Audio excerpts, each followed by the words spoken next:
স্বরাষ্ট্র উপদেষ্টাকে বলবো, আপনি আজকে যে ভুল করেছেন, এইখানে আন্দোলনকারী শিক্ষক শিক্ষিকা, এই জাতির মেরুদণ্ড, জাতির বিবেক, তাদের উপরে আপনি লাঠিচার্জ করেছেন।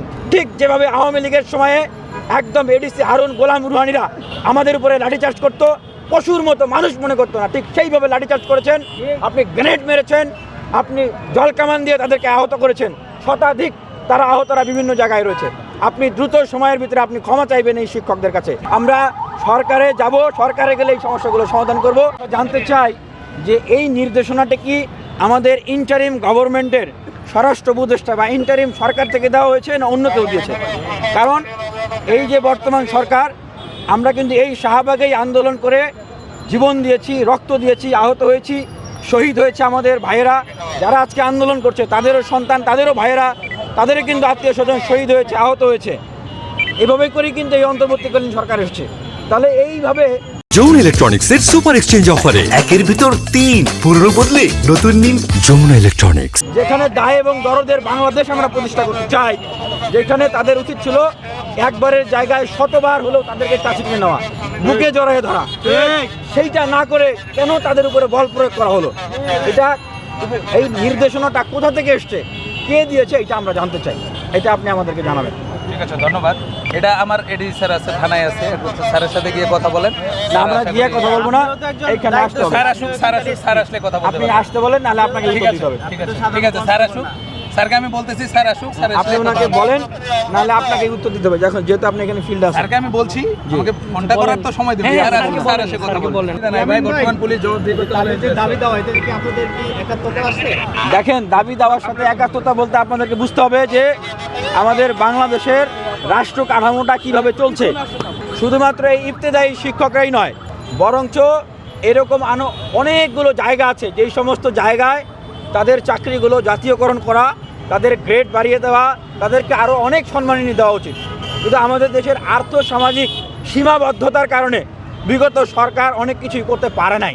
শিক্ষকরা হচ্ছে কি আমাদের সমাজের সবচেয়ে সম্মানিত ব্যক্তি, তারা হচ্ছে জাতি গঠনের কারিগর। তাদের সম্মান আরও অনেক অনেক বেশি বাড়িয়ে দেওয়া উচিত। যেখানে সেইখানে তাদেরকে সঠিক বেতন দিতে পারতেছে না, তাদেরকে জাতীয়করণই করতে পারতেছে না।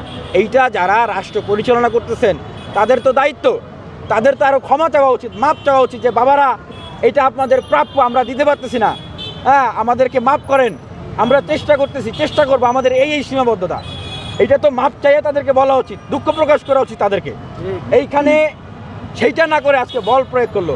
এই যে স্বরাষ্ট্র উপদেষ্টা যিনি রয়েছেন, তিনি হয়তো ভুলে গেছেন যে এই ফ্যাসিবাদী ব্যবস্থার বিলোপ করে, এই ফ্যাসিবাদী পুলিশ লাঠিচার্জ এগুলোর বিলোপ করার জন্যই কিন্তু গণ অভ্যুত্থান হয়েছে, আন্দোলন করেছি। এবং এই আমরা যদি আন্দোলন না করতাম, আজকে যারা মিছিল এসেছে তাদেরও সন্তান ছেলেমেয়েরা শহীদ হয়েছে, জীবন দিয়েছে, তারা যদি আন্দোলন না করতো তিনি কিন্তু ক্ষমতায় বসতে পারতেন না।